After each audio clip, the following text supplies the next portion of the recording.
Hello, and welcome back to another episode of the Western Canon Project, where we are reading the entirety of the Western literary canon out loud.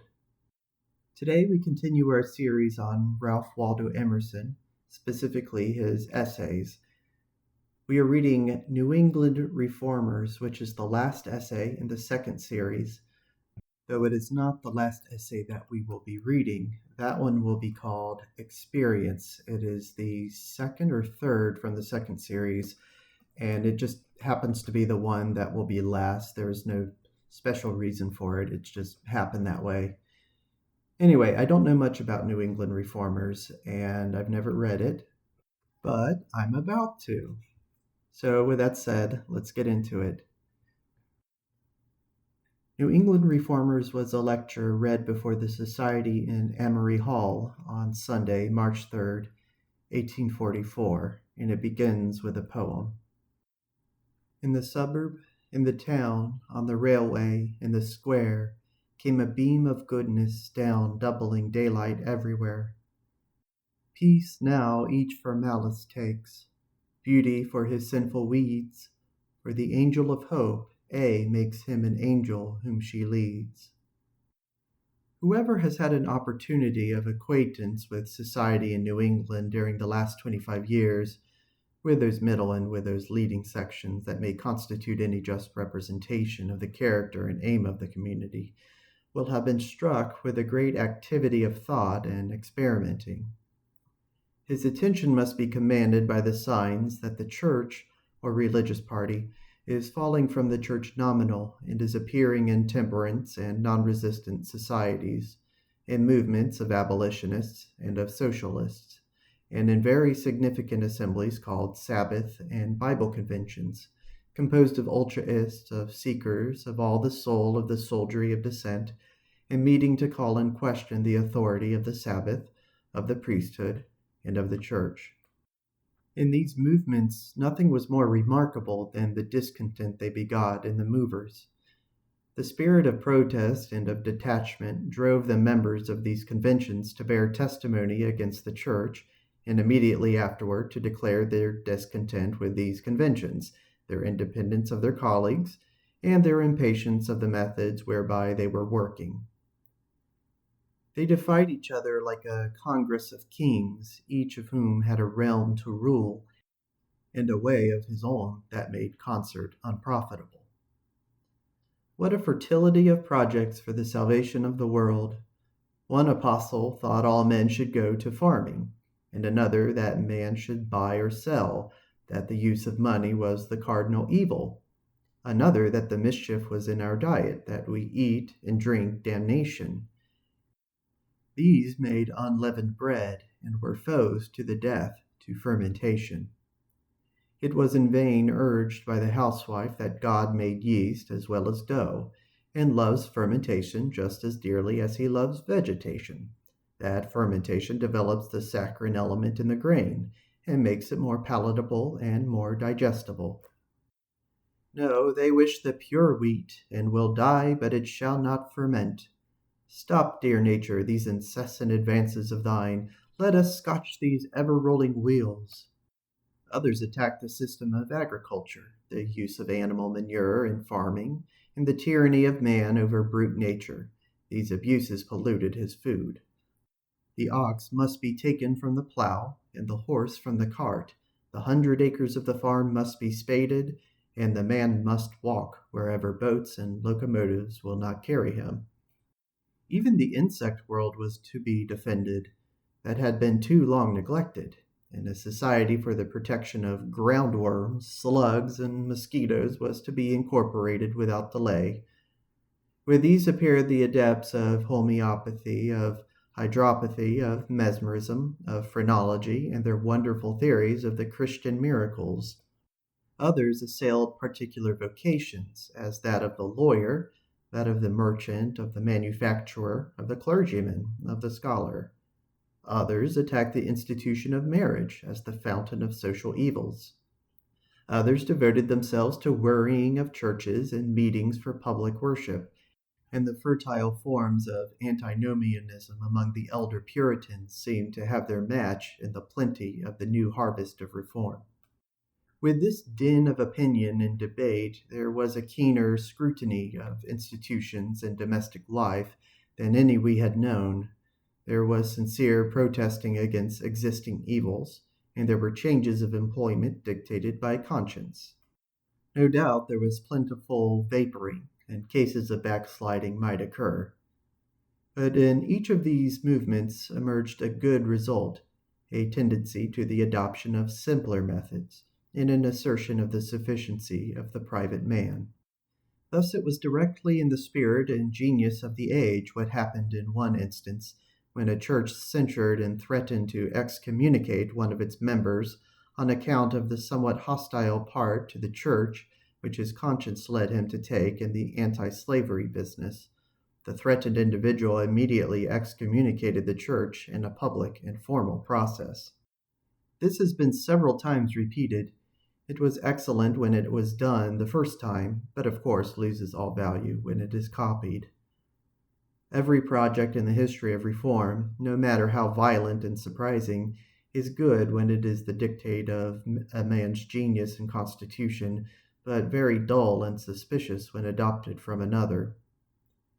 It is right and beautiful in any man to say, I will take this coat, or this book, or this measure of corn of yours, in whom we see the act to be original, and to flow from the whole spirit and faith of him, for then that taking will have a giving as free and divine. But we are very easily disposed to resist the same generosity of speech when we miss originality and truth to character in it. There was in all the practical activities of New England for the last quarter of a century a gradual withdrawal of the tender consciences from the social organizations. There is observable throughout the contest between mechanical and spiritual methods, but with a steady tendency of the thoughtful and virtuous to a deeper belief and reliance on spiritual facts. In politics, for example, it is easy to see the progress of dissent. The country is full of rebellion. The country is full of kings. Hands off! Let there be no control and no interference in the administration of the affairs of this kingdom of me. Hence the growth of the doctrine and of the party of free trade, and the willingness to try that experiment in the face of whatever appear incontestable facts. I confess the motto of the Globe newspaper is so attractive to me that I can seldom find much appetite to read what is below it in its columns. Quote, the world is governed too much. End quote. So the country is frequently affording solitary examples of resistance to the government, solitary nullifiers who throw themselves on their reserved rights, nay, who have reserved all their rights, who reply to the assessor and to the clerk of court that they do not know the state, and embarrass the courts of law by non-juring and the commander-in-chief of the militia by non-resistance. The same disposition to scrutiny and dissent appeared in civil, festive, neighborly, and domestic society. A restless, prying, conscientious criticism broke out in unexpected quarters. Who gave me the money with which I bought my coat? Why should professional labor and that of the counting-house be paid so disproportionately to the labor of the porter and wood-sawer? This whole business of trade gives me pause to think, as it constitutes false relations between men, inasmuch as I am prone to count myself relieved of any responsibility to behave well and nobly to that person whom I pay with money. Whereas, if I had not that commodity, I should be put on my good behavior in all companies, and man would be a benefactor to man, as being himself his only certificate that he had a right to those aids and services which each asked of the other. Am I not too protected a person? Is there not a wide disparity between the lot of me and the lot of thee, my poor brother, my poor sister? Am I not defrauded of my best culture in the loss of those gymnastics which manual labor and the emergencies of poverty constitute? I find nothing healthful or exalting in the smooth conventions of society. I do not like the close air of saloons. I begin to suspect myself to be a prisoner, though treated with all this courtesy and luxury, I pay a destructive tax in my conformity. The same insatiable criticism may be traced in the efforts of the reform of education. The popular education has been taxed with a want of truth and nature. It was complained that an education to things was not given. We are students of words. We are shut up in schools and colleges and recitation rooms for 10 or 15 years and come out at last with a bag of wind, a memory of words, and do not know a thing. We cannot use our hands or our legs or our eyes or our arms. We do not know an edible root in the woods. We cannot tell our course by the stars, nor the hour of the day by the sun. It is well if we can swim and skate. We are afraid of a horse, of a cow, of a dog, of a snake, of a spider. The Roman rule was to teach a boy nothing that he could not learn standing. The old English rule was all summer in the field and all winter in the study. And it seems as if a man should learn to plant, or to fish, or to hunt, that he might secure his subsistence at all events, and not be painful to his friends and fellow men. The lessons of science should be experimental also. The sight of the planet through a telescope is worth all the course on astronomy. The shock of the electric spark in the elbow outvalues all the theories. The taste of the nitrous oxide, the firing of an artificial volcano are better than volumes of chemistry. One of the traits of the new spirit is the inquisition it fixed on our scholastic devotion to the dead languages. The ancient languages, with great beauty of structure, contain wonderful remains of genius, which draw, and always will draw, certain like-minded men, Greek men and Roman men, in all countries, to their study. But by a wonderful drowsiness of usage they had exacted the study of all men. Once, say 2 centuries ago, Latin and Greek had a strict relation to all the science and culture there was in Europe, and the mathematics had a momentary importance at some era of activity in physical science. These things became stereotyped as education, as the manner of men is, but the good spirit never cared for the colleges, and though all men and boys were now drilled in Latin, Greek, and mathematics, it had quite left these shells high and dry on the beach, and was now creating and feeding other matters at other ends of the world. But in 100 high schools and colleges, this warfare against common sense still goes on. 4 or 6 or 10 years, the pupil is parsing Greek and Latin, and as soon as he leaves the university, as it is ludicrously called, he shuts those books for the last time. Some thousands of young men are graduated at our colleges in this country every year, and the persons who, at 40 years, still reads Greek can all be counted on your hand. I never met with 10. 4 or 5 persons I have seen who read Plato. But is not this absurd, that the whole liberal talent of this country should be directed in its best years on studies which lead to nothing? What was the consequence?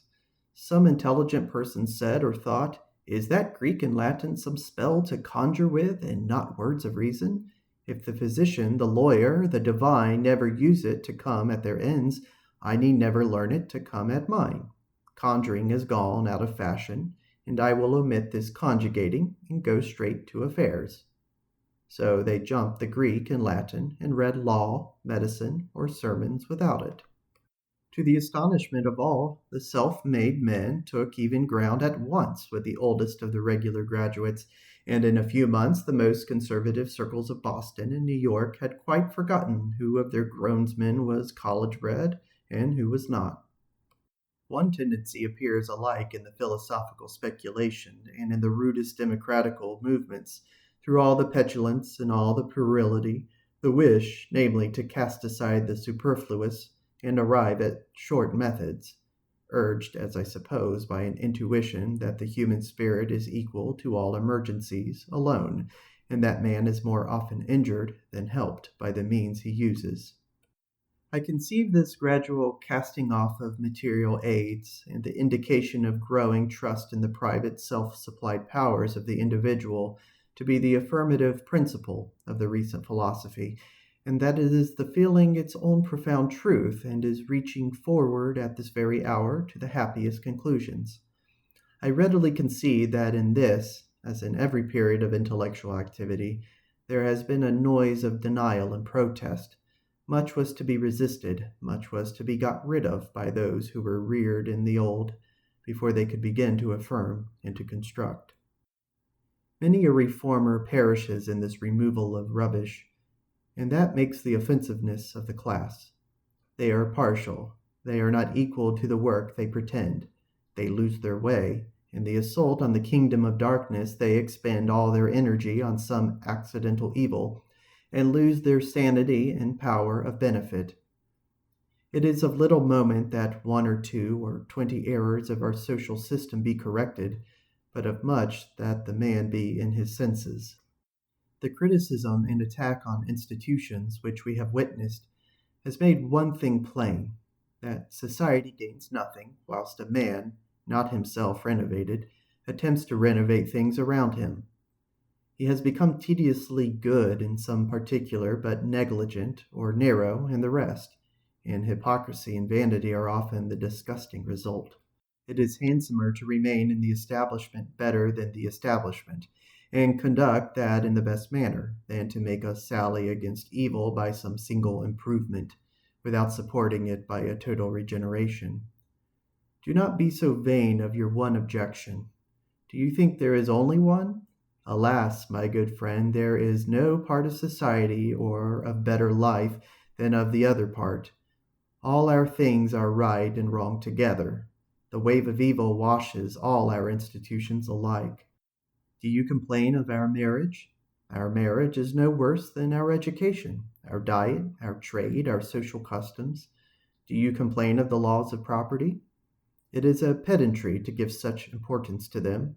Can we not play the game of life with these counters as well as with those, in the institution of property as well as out of it? Let into it the new and renewing principle of love, and property will be universality. No one gives the impression of superiority to the institution which he must give who will reform it. It makes no difference what you say, you must make me feel that you are aloof from it. By your natural and supernatural advantages, do easily see to the end of it. Do see how a man can do without it. Now all men are on one side. No man deserves to be heard against property. Only love, only an idea is against property as we hold it. I cannot afford to be irritable and captious, nor to waste all my time in attacks. If I should go out of church whenever I hear a false sentiment, I could never stay there 5 minutes. But why come out? The street is as false as the church, and when I get to my house, or to my manners, or to my speech, I have not got away from the lie. When we see an eager assailant of one of these wrongs, a special reformer, we feel like asking him, "What right have you, sir, to your one virtue? Is virtue piecemeal? This is a jewel amidst the rags of a beggar." In another way, the right will be vindicated in the midst of abuses, in the heart of cities, in the aisles of false churches, alike in one place and in another, wherever namely a just and heroic soul finds itself, there it will do what is next at hand, and by the new quality of character it shall put forth, it shall abrogate that old condition, law or school in which it stands before the law of its own mind. If partiality was one fault of the movement party, the other defect was their reliance on association. Doubts such as those I have intimated drove many good persons to agitate the questions of social reform. But the revolt against the spirit of commerce, the spirit of aristocracy, and the inveterate abuses of cities did not appear possible to individuals, and to do battle against numbers they armed themselves with numbers, and against concert they relied on new concert. Following or advancing beyond the ideas of St. Simon of Fourier and of Owen, 3 communities have already been formed in Massachusetts on kindred plans, and many more in the country at large. They aim to give every member a share in the manual labor, to give an equal reward to labor and to talent, and to unite a liberal culture with an education to labor.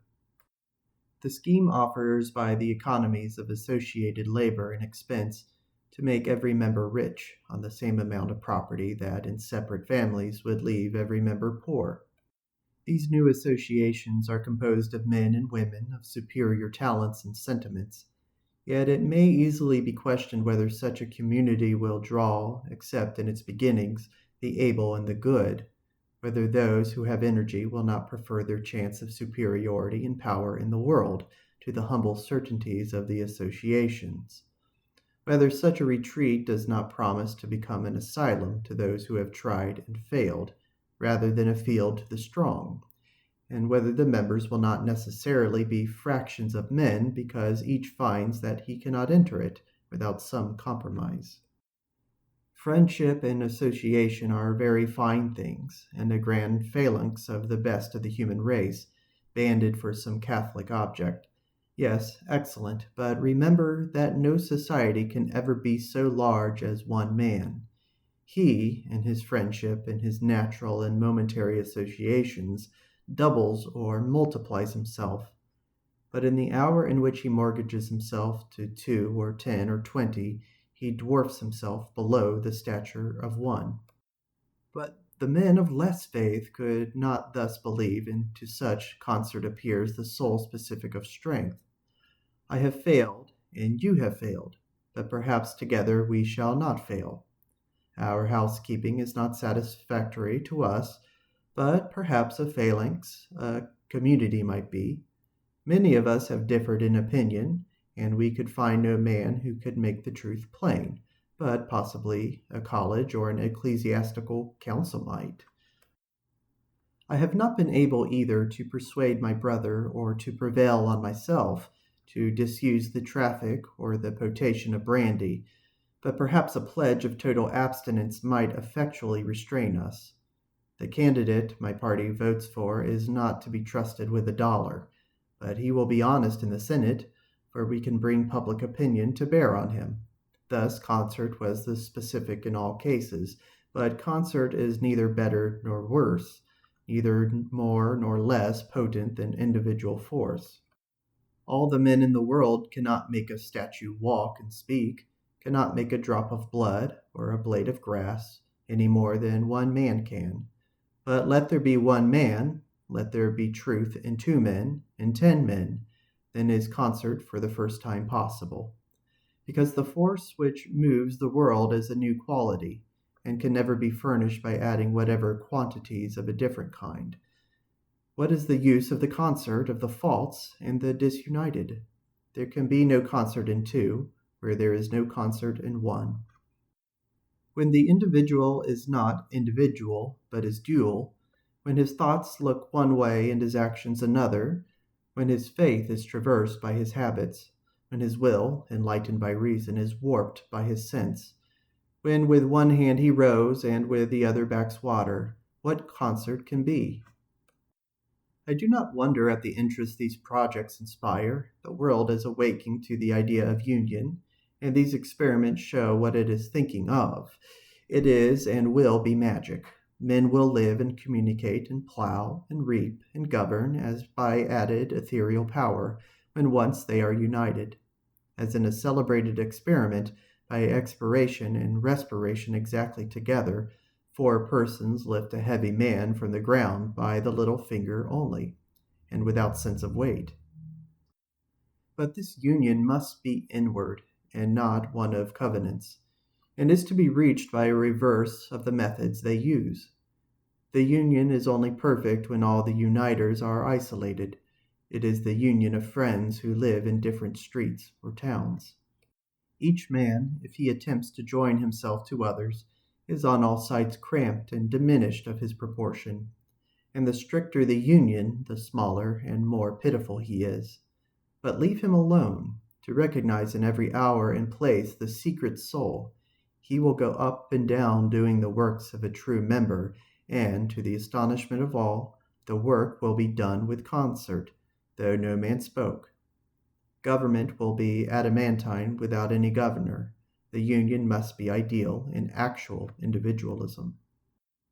I pass to indication in some particulars of that faith in man which the heart is preaching to us in these days, and which engages the more regard from the consideration that the speculations of one generation are the history of the next following.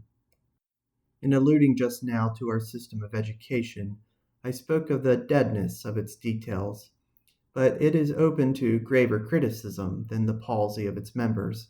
It is a system of despair. The disease with which the human mind now labors is want of faith. Men do not believe in a power of education. We do not think we can speak to divine sentiments in man, and we do not try. We renounce all high aims. We believe that the defects of so many perverse and so many frivolous people who make up society are organic, and society is a hospital of incurables. A man of good sense, but of little faith, whose compassion seemed to lead him to church as often as he went there, said to me that, quote, he liked to have concerts and fairs and churches and other public amusements go on, end quote. I am afraid the remark is too honest, and comes from the same origin as the maxim of the tyrant, quote, if you would rule the world quietly, you must keep it amused, end quote. I notice too that the ground on which eminent public servants urge the claims of popular education is fear. This country is filling up with thousands and millions of voters, and you must educate them to keep them from our throats. We do not believe that any education, any system of philosophy, any influence of genius will ever give depth to the insight to a superficial mind. Having settled ourselves into this infidelity, our skill is expended to procure alleviations, diversion, opiates. We adorn the victim with manual skill, his tongue with languages, his body with inoffensive and comely manners. So have we cunningly hid the tragedy of limitation and inner death we cannot avert. Is it strange that society should be devoured by a secret melancholy which breaks through all its smiles and all its gaiety and games? But even one step farther, our infidelity has gone. It appears that some doubt is felt by good and wise men whether really the happiness and probity of men is increased by the culture of the mind in those disciplines to which we give the name of education. Unhappily, too, the doubt comes from scholars, from persons who have tried these methods. In their experience, the scholar was not raised by the sacred thoughts amongst which he dwelt, but used them to selfish ends. He was a profane person, and became a showman, turning his gifts to a marketable use, and not his own sustenance and growth.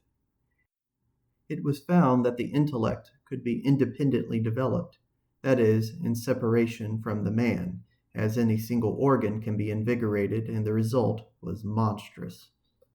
A canine appetite for knowledge was generated which must still be fed, but was never satisfied, and this knowledge, not being directed on action, never took the character of substantial humane truth, blessing those whom it entered. It gave the scholar certain powers of expression, the power of speech, the power of poetry, of literary art, but it did not bring him to peace or to beneficence. When the literary class betray a destitution of faith, it is not strange that society should be disheartened and sensualized by unbelief. What remedy? Life must be lived on a higher plane. We must go up to a higher platform to which we are always invited to ascend. There the whole aspect of things changes. I resist the skepticism of our education and of our educated men. I do not believe that the differences of opinion and character in men are organic. I do not recognize, besides the class of the good and the wise, a permanent class of skeptics, or a class of conservatives, or of malignants, or of materialists. I do not believe in two classes. You remember the story of the poor woman who importuned King Philip of Macedon to grant her justice, which Philip refused. The woman exclaimed, I appeal. The king, astonished, asked to whom she appealed. The woman replied, from Philip drunk to Philip sober. The text will suit me very well. I believe not in two classes of men, but in man in two moods, in Philip drunk and Philip sober. I think, according to the good hearted word of Plato, unwillingly the soul is deprived of truth. Iron conservative, miser, or thief, no man is but a supposed necessity which he tolerates by shortness or torpidity of sight. The soul lets no man go without some visitations and holidays of a diviner presence.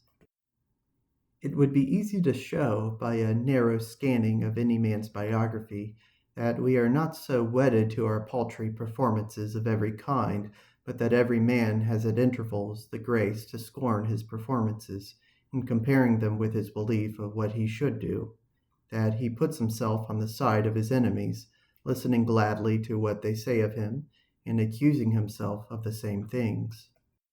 What is it men love in genius but its infinite hope, which degrades all it has done?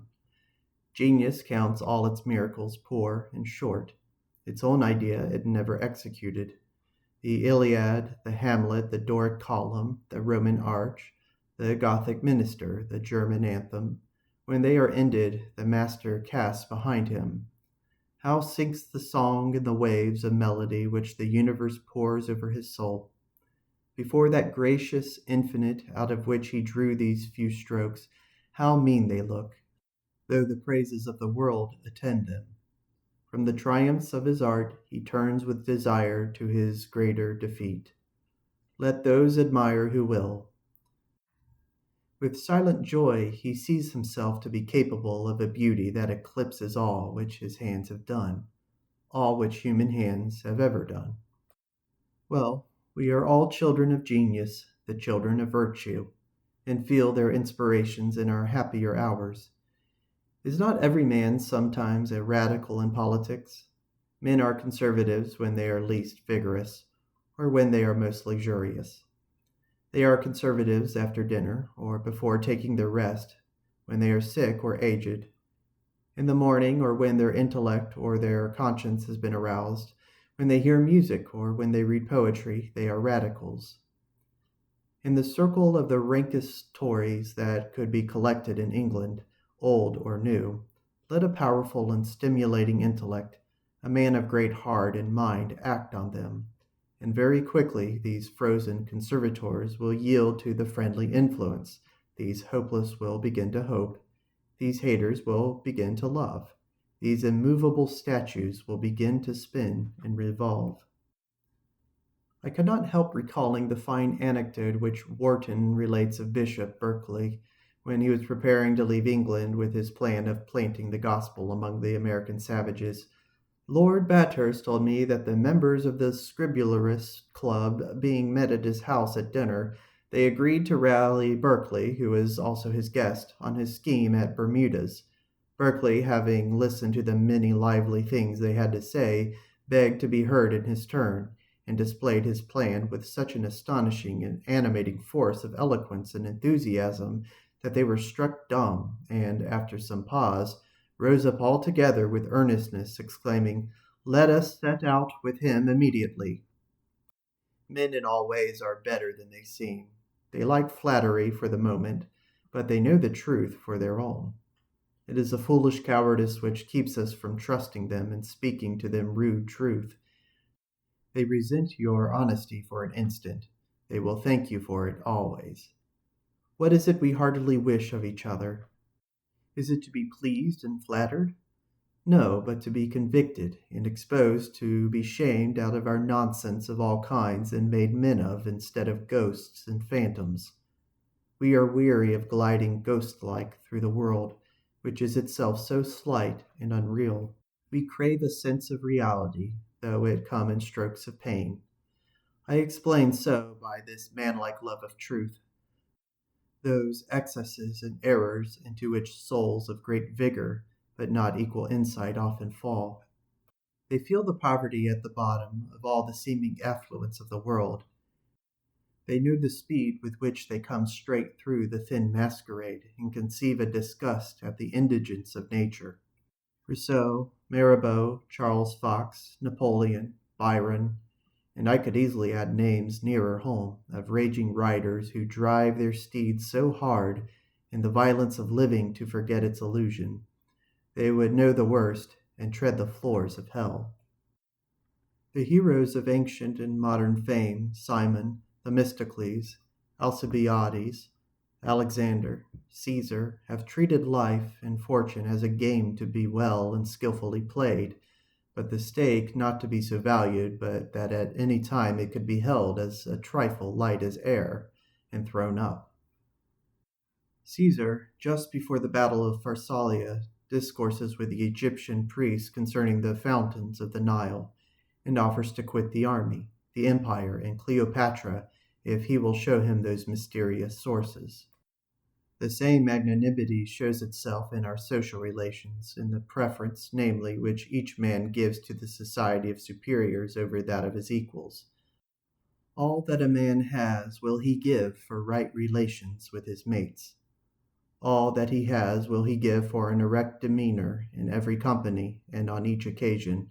He aims at such things as his neighbors prize, and gives his days and nights, his talents and his heart, to strike a good stroke, to acquit himself in all men's sight as a man.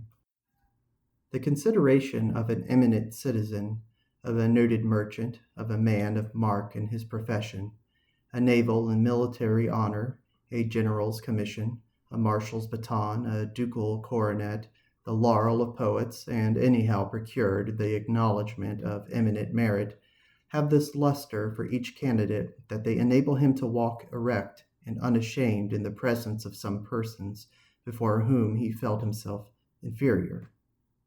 Having raised himself to this rank, having established his equality with class after class of those with whom he would live well, he still finds certain others before him whom he cannot possess himself, because they have somewhat fairer, somewhat grander, somewhat purer, which extorts homage of him.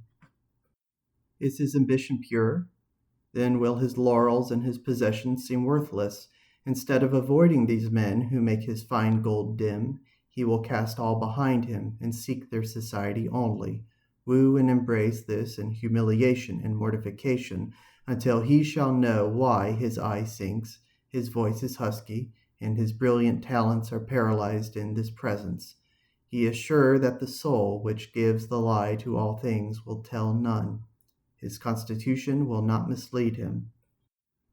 If it cannot carry itself as it ought, high and unmatchable in the presence of any man, if the secret oracles whose whisper makes the sweetness and dignity of his life do here withdraw and accompany him no longer, it is time to undervalue what he has valued, to dispossess himself of what he has acquired, and with Caesar to take in his hand the army, the empire, and Cleopatra, and say, "All these will I relinquish if you will show me the fountains of the Nile."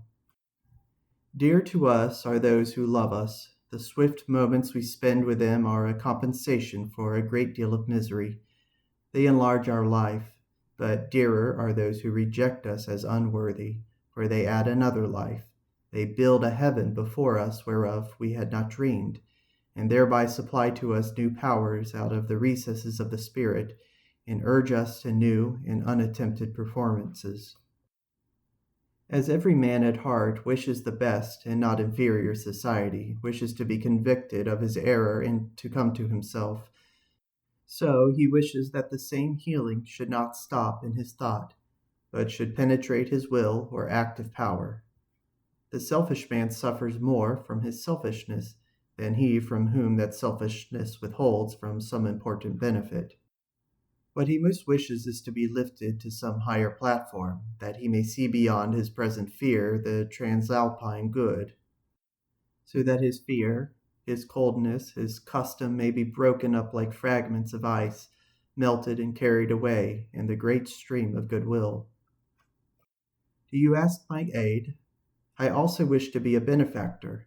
I wish more to be a benefactor and servant than you wish to be served by me. And surely the greatest good fortune that could befall me is precisely to be so moved by you that I should say, "Take me and all mine, and use me and mine freely to your ends." For I could not say it otherwise than because a great enlargement had come to my heart and mind, which made me superior to my fortunes.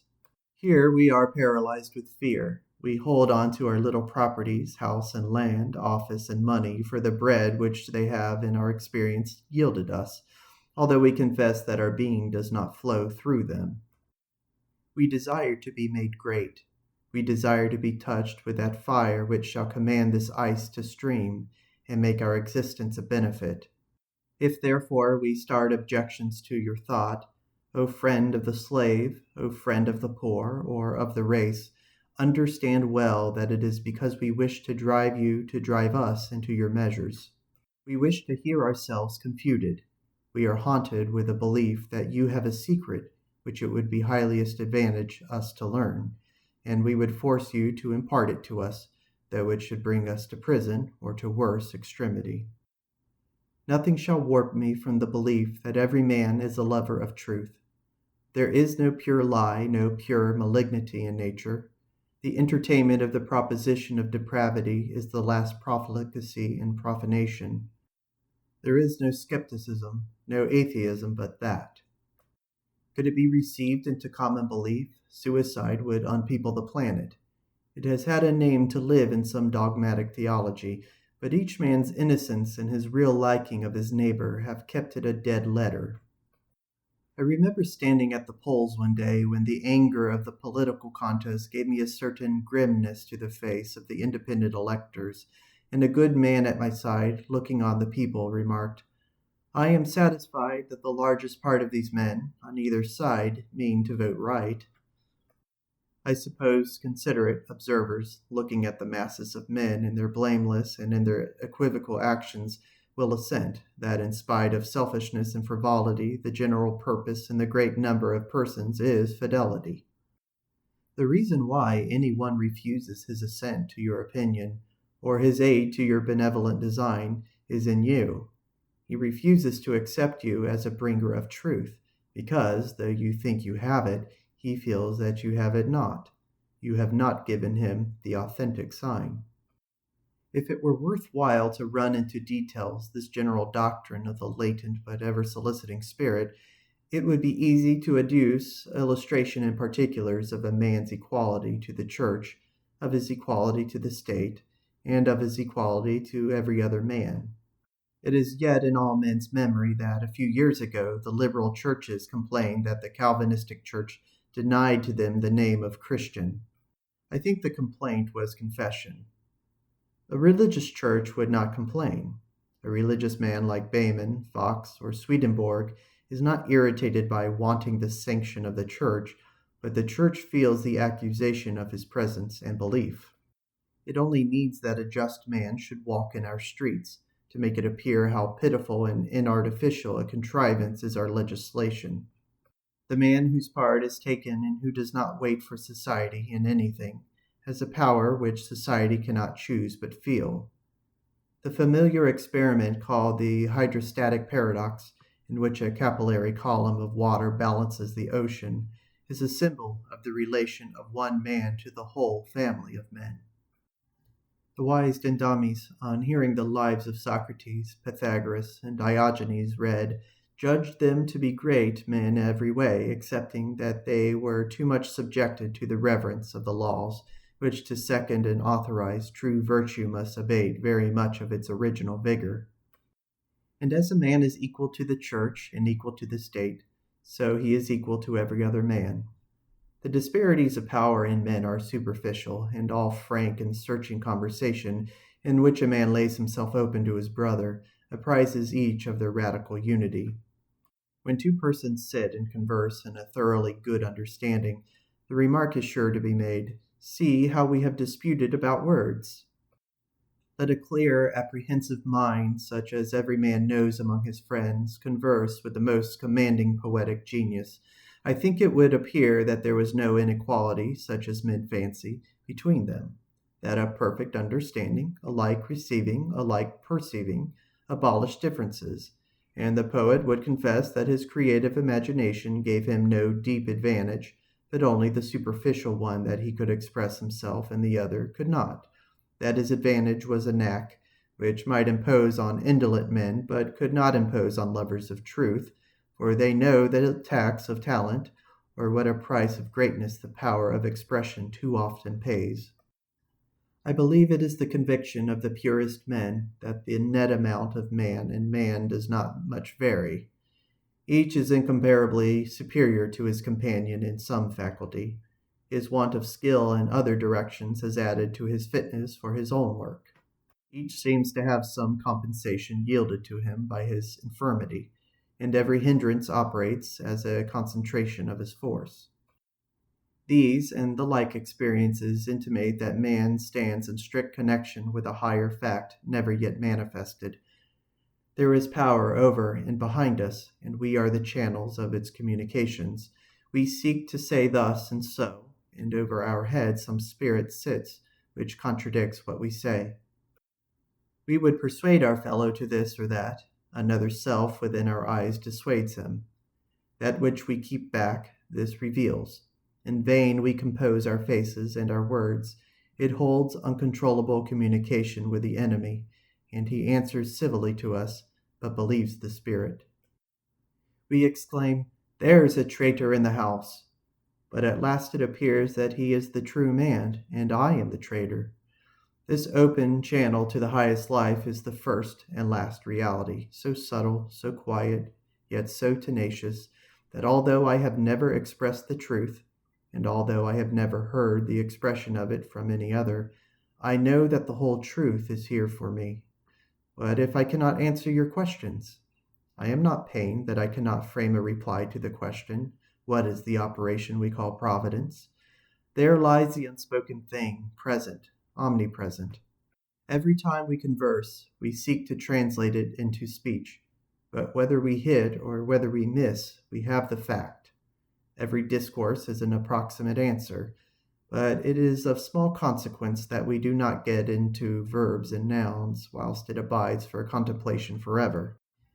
If the auguries of the prophesying heart shall make themselves good in time, the man who shall be born, whose advent men and events prepare and foreshow, is one who shall enjoy his connection with a higher life, with the man within man, shall destroy distrust by his trust, shall use his native but forgotten methods, shall not take counsel of flesh and blood, but shall rely on the law alive and beautiful which works over our heads and under our feet.